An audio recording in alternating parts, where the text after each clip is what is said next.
So how do you want to do this? You start. Hello everyone, welcome to episode 2 of the Unrated Cut. This time we're discussing Antichrist.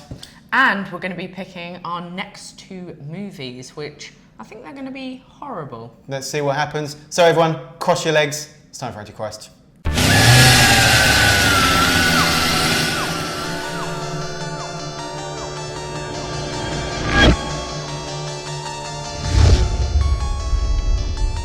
Applause, please.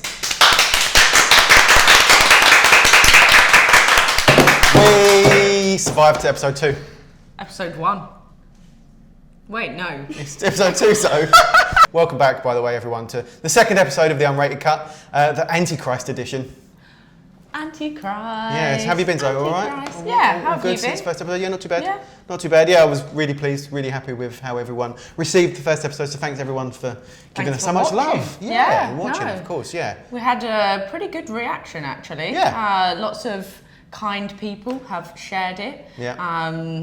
A few of those, just a few, is we had Graham with his Twitter handle as Sir Twinbeard, because Nice. Graham has a twin beard. Oh, nice. Literally.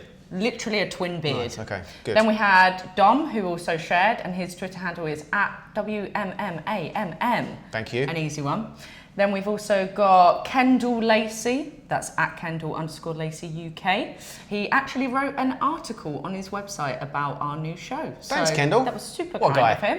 What guy? And then we also had Sam, who is @_Sunday_Rain_, who sent us, I'm not sure if they're going to be able to see, No. a Serbian film and Lords of Chaos poster. Nice. Thank you so much. So, What legends. yeah. Legends. Yeah. What's been going on with you? Seen any movies lately? Well, I saw Midsummer. Oh, nice. Yeah, pretty intense. Yeah, I've heard it's Very drawn intense. kind of, I guess, reactions from both sides of the spectrum, I think. Yeah, but I can see it's a very divisive film, and it focuses a lot on grief, which Yeah. obviously Ari Aster does with Hereditary. Yeah. But yeah, I loved it. I thought it's kind of absolutely fucking mental, and I always mean, it good for looks Zoe. beautiful. So yeah, very good. Good. I'm glad. I Yeah. haven't seen it yet. I'm hoping to see that this week. Yeah. To finally catch up on it. I know I've And been. I also rewatched Silence of the Lambs, Nice. which surprisingly is still just as amazing. I was going to say, I think everyone's seen that multiple times and it never loses anything. There's only one downside. Go on. It's not Mads Mikkelsen. Okay, well, yeah, I have time. I don't know what the obsession. I mean, yeah, he's good. I mean, he's doing Carlsberg adverts now. Yeah, it's beautiful. Now I only drink Carlsberg. What about you? What you been doing? What you been watching? Anything? I watched Wayne's World. Yeah, no, not it doesn't extreme really horror. No. fit with the brief, does it? No. No. I've been terrible recently. I must say, I haven't watched apart from obviously for today. It's been a slow week for me. I thought you were a horror fan. Here I am. It's all Not coming sure. out now, isn't it? It's unraveling, Zoe. Stop it. And any yeah. news? You seen anything good Nothing. I going loved, on? to hark back on the first episode, Tetsuo, the Iron Man, my second favourite extreme horror film. I was playing the BFI as part of their Young Rebels of Cinema Oh, in the nice. 90s era, which was cool. So hopefully some of you got to see that, because to see that on the big screen would have been amazing, I think, actually. Yeah, I'm not sure why we didn't go, but I don't know. I'm sure we had Didn't even know. awesome plans. Yeah, exactly. But no, so that's good. Yeah, so that's been me. And of course, Antichrist. Of course, Oh, yeah, which dear. is exactly what we're going to be talking about Right. today. Let's get into it. Let's make a list of things you're afraid of. Where would you feel most exposed? The woods, What scares you about the woods? everything.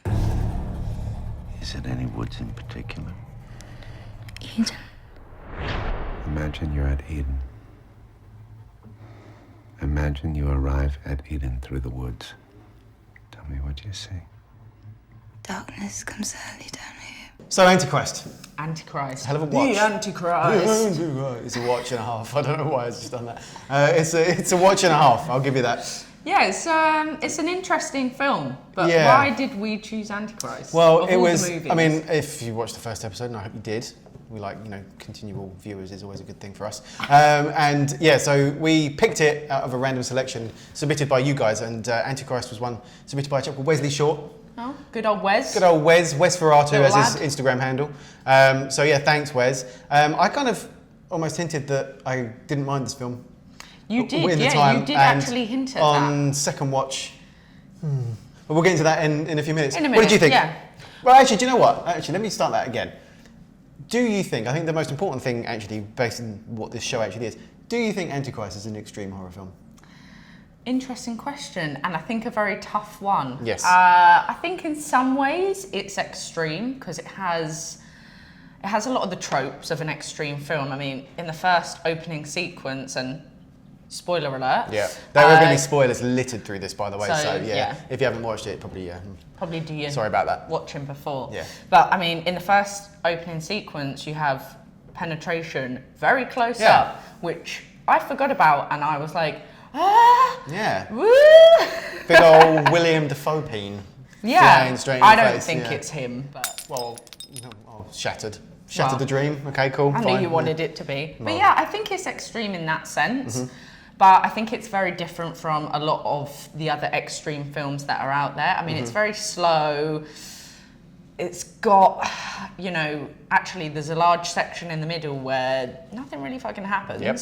Whereas if you look at other extreme films, in the middle, it's kind of like bam, bam, bam, bam in your face. Mm-hmm. However, I think the topic of it and combining the religious elements with the sexual elements makes it extreme and kind of topic. Yeah, I think do you so. think? No, I agree. I think, it's weird, isn't it? It's such a Yeah. broad brush, extreme horror. I mean, is it extreme? Yeah, I think it is. I think, some of the scenes in there are certainly extreme to say the least, which we'll get onto in a bit. Yeah, But we I will. mean, I think, and again, we'll discuss this in a bit of why they're in there, but certainly, yeah, for the long and short of it, it's extreme.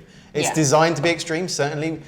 Maybe it's not as extreme as some, I guess, of the more kind of classically known as extreme horror films, American Guinea Pig, August Underground, stuff like that. I guess that's But- the problem with extreme is you've kind of got films that are categorized as extreme and they fit in it exactly, but then there's a lot of films that if you do like a quick Google search come up as extreme, but actually you'd never think of them as extreme because Yeah, no, someone that's even messaged me and said they didn't think that Tetsuo was extreme. That's okay. Yeah. Well, yeah. And I was like, oh, that's their point. They were like, well, I don't put it in that category, but I think it's very it's what you find is Absolutely. I mean, extreme is different to other people, person to person, right? I mean, people will find different things extreme. But yeah, for me, I think certainly this is definitely in the extreme brush, particularly the Yeah. reaction it got, and maybe because this was wasn't probably, it Cannes? It was that Cannes, got- and I think because perhaps this is probably more extreme to me because this one went reasonably mainstream. Like you said, went to Cannes.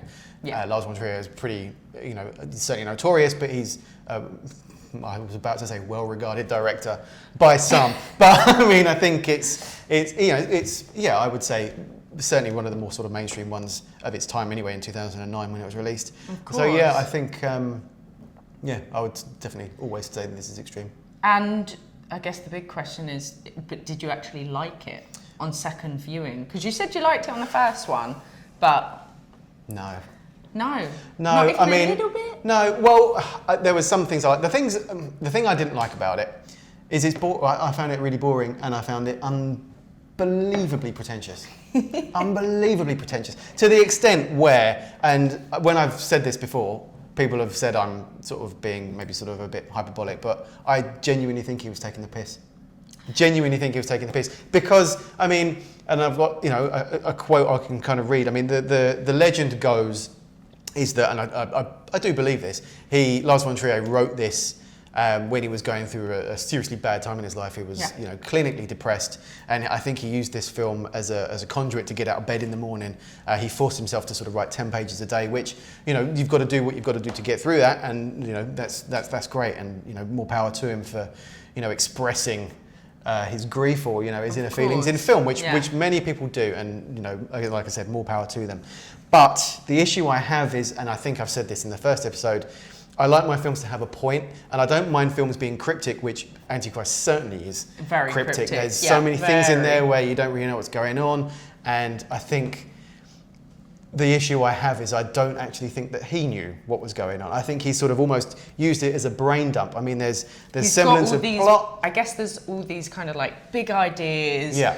and big themes, yet they never kind of materialise That's into right. anything. That's right. And I think, I mean, this quote kind of summed it up for me. So this was from an interview with Lars Von Trier. Truthfully, I can only say I was driven to make the film, that these images came to me and I did not question them. My only defence is, forgive me for I know not what I do.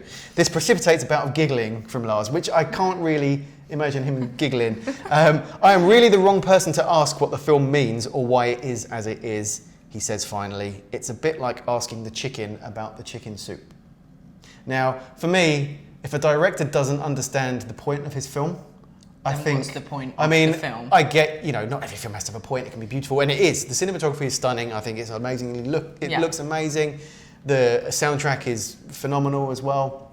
And, I think there's certainly merits in it there, but I mean, the underlying thing, certainly for me, and it is obviously my opinion only, there has to be a point to it. There has to be, I'm all for challenging and looking into why a film says this, what it does, what the meaning is, but I think there actually has to be a definitive answer. You can go around the houses looking for that answer, but there has to be something. And if Lars Von Trier doesn't know what that is, then I guess we're not expected to. And as a result, and knowing Lars Von Trier, I mean, this is a guy that was banned from Cannes for stupid statements about Nazis. This is a guy that made a film about people pretending to be, mentally disabled. I think the guy, and I haven't seen The House That Jack Built, which you have, but I think he's taking the piss.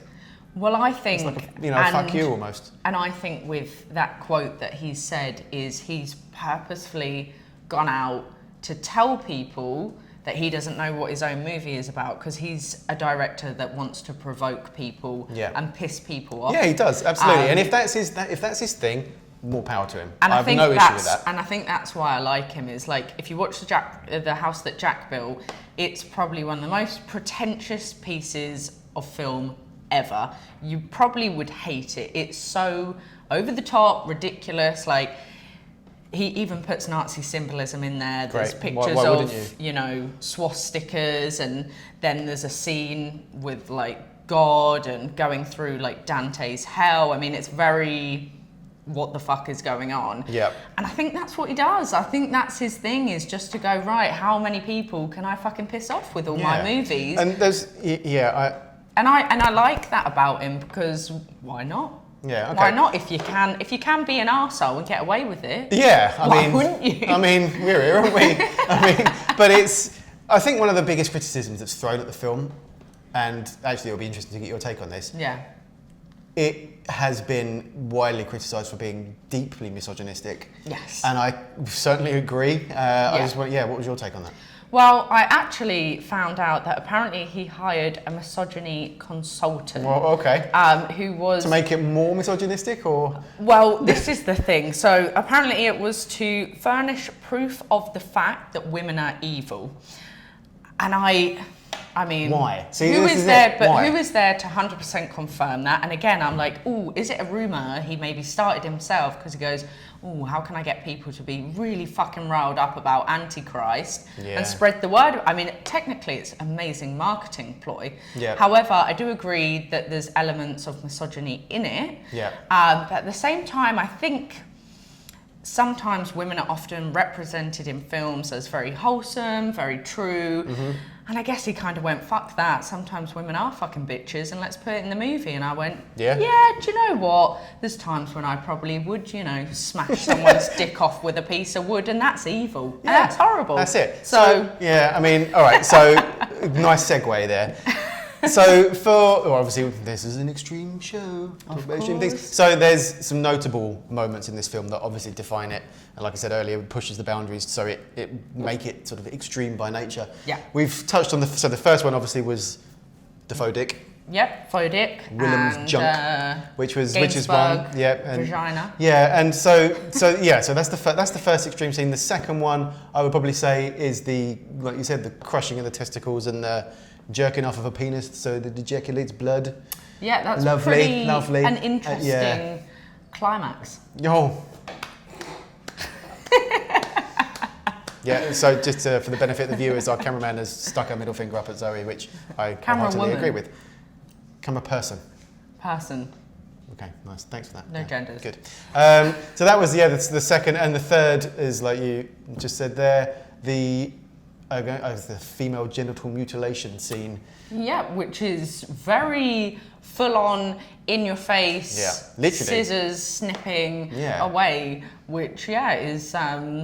Like, when you see men when they watch things where they get their balls crushed, and they always do that, like, ah! Yeah. That was the first time I ever felt where, and I went, ah! Yeah, I mean, it's nasty, it's visceral. I mean, I guess Yeah, so I guess my question is going to be, they're sort of the three main ones. There is another scene where he gets drilled through his leg and a millstone put on him to stop him moving around, which kind of almost sounds horrible, but it sort of pales into insignificance as it becomes after those two kind of the nastiest of scenes. And I guess that's the thing about Antichrist is actually you haven't got that many extreme, you've got these super mega extreme bits, but they're so few and far between that's perhaps where the line crosses of, is it that extreme? Because really, a lot of the runtime, there's nothing. It's about like psychology and therapy and just kind of getting over the loss of the child and grief. And saying that there is a kid that dies, which I guess is probably an extreme scene to sort of mention as well. Yeah. You actually, do you know what? It is one of the first films that I've seen that actually does show the child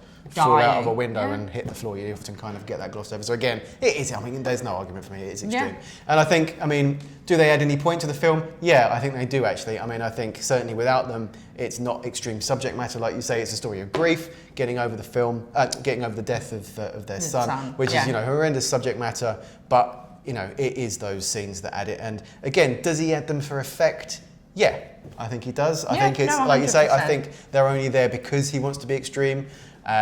Which again sort of grinds my gears a little bit. Just a little bit. Yeah, it's like I like things to have a point, and I don't think it is, and I think they're unnecessary, and the narrative would be the same without it. So that's my issue. If you were going to give it a final rating out of, let's do a 5. 5 bash balls out of 5. What would I give it? 5 clicks out of 5. 5 clicks out of 5. I would give it. There's merit. I loved the one thing I really liked is the slow-mo scenes. Where you're looking at sort of these dreamlike scenes where you sort of chart their journey to Eden, which is essentially a cabin in the woods. And they're beautiful. Like I said, the cinematography is outstanding. I love it. Stunning. I certainly think, as a director, he nails the look of his films. He's definitely got a style. That's good. So I think on the back of that, I do recommend people watch it. I think people will get a lot out of it. Yeah, certainly not one of those where I think you're a weirdo if you do like it. I think, there certainly is merits. It's certainly an interesting story, and he's a character, man. I haven't figured him out. I think everyone should sort of watch his stuff and make their own mind up. But I think he's a joker, which, I've got a lot of time for him. I have got a lot of time for him. I think, it's like you said, if you can get away with it, you can. So I would give it a 2 bash balls out of 5. Ooh, 2. That's quite low. Yeah, I know. Ooh. Harsh marking. Mean. Yeah, poor Von Trier. What about you then?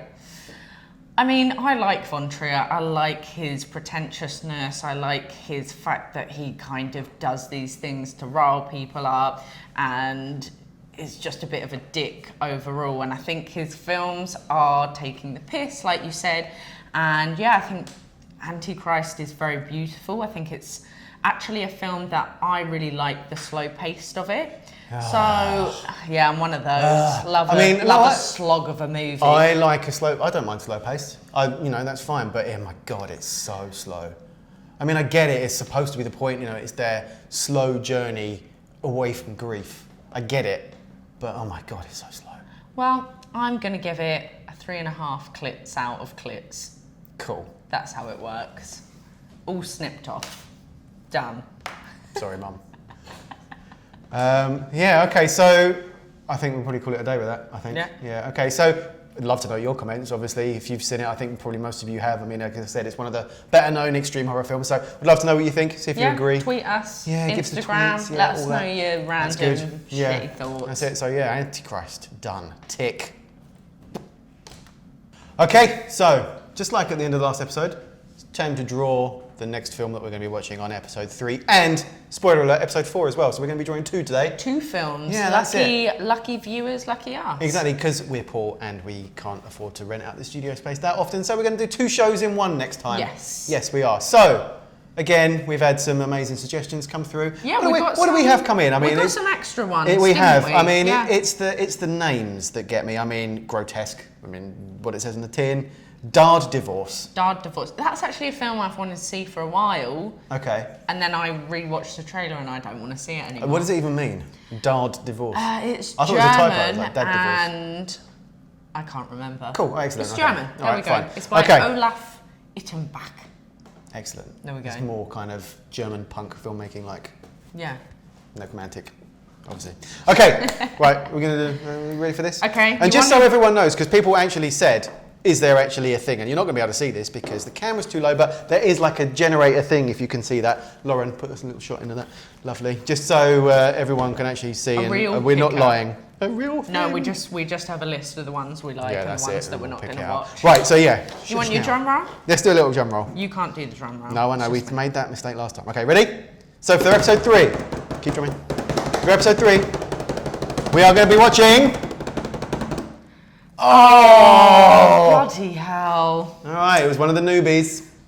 It's grotesque. Sean Crudden, also known as the Horrorcist. I believe that's his blog. No, I think it's the Horror Fiend. Oh, all right. Sorry, Sean. But sorry. Actually, I'm not sorry. But you're making us watch this. Yeah. So, know anything about this one at all? You know what? I actually watched it 2 weeks ago. Did you really? All right, okay. Do we get to pick another one? Yeah. What's it about? Can I give pick a little another- highlight? Do I get a little highlight or a little sneak preview of what is to be expected? It's very boring. Is it? Yeah. Great. It's just torture porn. Oh, basically. my favourite. Japanese torture porn, so Fuck. it's okay. fine. Okay. We'll watch it. All right, It's okay. So fine. there's episode 3, Grotesque. Yay. Grotesque. And episode 4. Okay, ready? Drum rolls. Better be a better one. We've got some spinning wheel. Come on, Wi-Fi. Spinning wheel. Come on, Wi-Fi. Come on, Wi-Fi. Fuck! Oh shit! Right. You've Okay. been you wanted to watch this, I This think. is right. So we've literally pulled out the 2 that are probably bottom of my list of what I actually want to watch, just because it's pure carnage and nothing else. There's no. Well, I've never seen them, but I'm guessing there's no story. I've seen this one It's as just well. yeah, great, Zoe. Pleased for you. So, Ryan, we mentioned this on the last episode. Your mate Ryan suggested this. My mate Ryan is clearly a bit of a douche. Yeah, this is one of a series. I believe they started in Japan and they're American remakes as well, which this one is.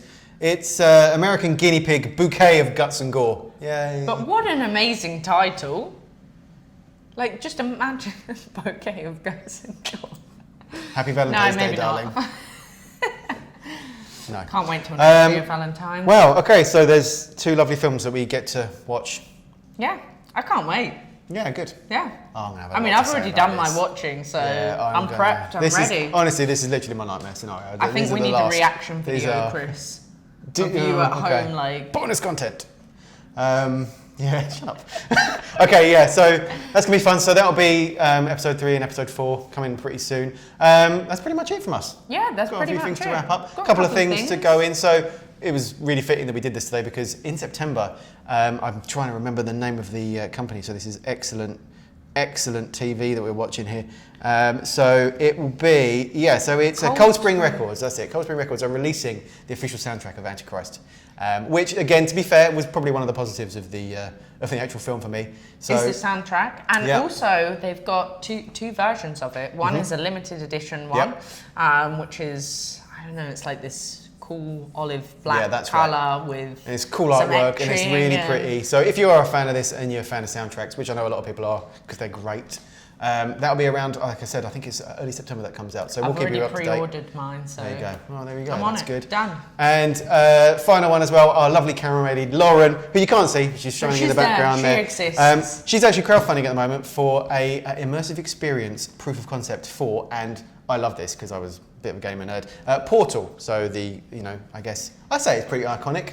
I have Video no game of the idea 2000s. what the fuck it is, but it sounds cool. And that's Great. from someone that has no idea. There you go. And I'm in. So so it's like a 3-room immersive experience. It sounds bloody awesome. So link will be to the crowdfunding campaign below. Down below. I'll get it right this time, not backwards, not- right, backwards, left, up and down. So yeah, It's somewhere check around. it out. So if that's your thing, do check it out because it sounds fantastic. And that's it. No, we also are going to be having a competition soon. Oh yeah. Oh So- yeah. This is a great one as well. We are going to be giving away a Martyrs vinyl on our social channels. Yes. And what are our social channels, Chris? It is at the UNRATED CUT for Twitter and Instagram, and also Facebook. Original. Yeah, that's us. Happy days. Thank you so much for joining us again. We got there again. Antichrist. All right, thank you. See you soon.